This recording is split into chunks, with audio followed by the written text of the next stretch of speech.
কি রে বাবা, তুই এখন কি করিস? এই তো মা, আমি লেখালেখি করছি। কি লিখছিস সোনা বাচ্চারা আমার? এই তো মা, ভূগোল লিখছি। লিখতে লিখতে হাত ব্যথা হয়ে গেছে।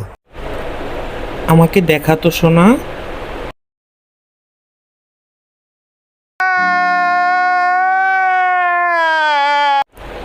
এছাড়া কি তোর কিচ্ছু করার ছিল না?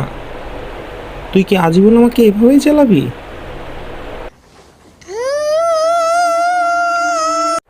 মা, পিয়া আমার ভালোবাসাটাকে ফুটবলের বল ভেবে কিক করে গোল দিয়ে চলে গেছে। মা, পিয়া আমার ভালোবাসাটা বুঝলো না, তাই বলে রিক্সার রফিকের সাথে পারলো না। মা, আমি এটা মেনে নিতে পারতেছি না। ও পিয়া, ও পিয়া, তুমি কোথায়? ও পিয়া, ও পিয়া, তুমি কোথায়? আচ্ছা বল তো, গাইবান্ধা কোথায় অবস্থিত সোনা? মা, গাড়িটার কোথায় যাবে বলো? গাড়িটাকে তো কেবল আমি গোল করে বেঁধে রেখে আসলাম। শালা বিয়াদব একটা ছেলে আমি জন্ম দিয়েছি, কোলাঙ্গার কোথাকার। দাঁড়া, আমি তোর বাবাকে আজকে নালিশ করব, তোকে যেন তোর পকেট মানিতে অফ করে দেয়।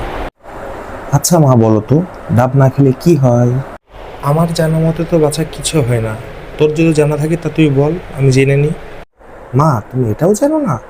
ডাব না খেলে নারকেল হয়ে যায়।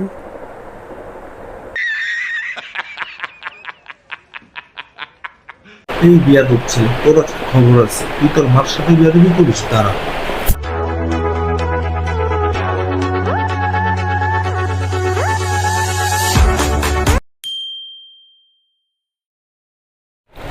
কি রে বাবা, তুই এখন কি করিস?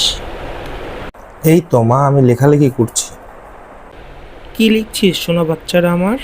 এই তো মা, ভূগোল লিখছি। লিখতে লিখতে হাত ব্যথা হয়ে গেছে। আমাকে দেখা তো সোনা।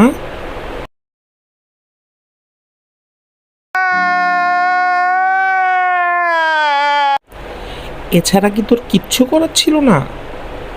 তুই কি আজীবন আমাকে এভাবেই জ্বালাবি?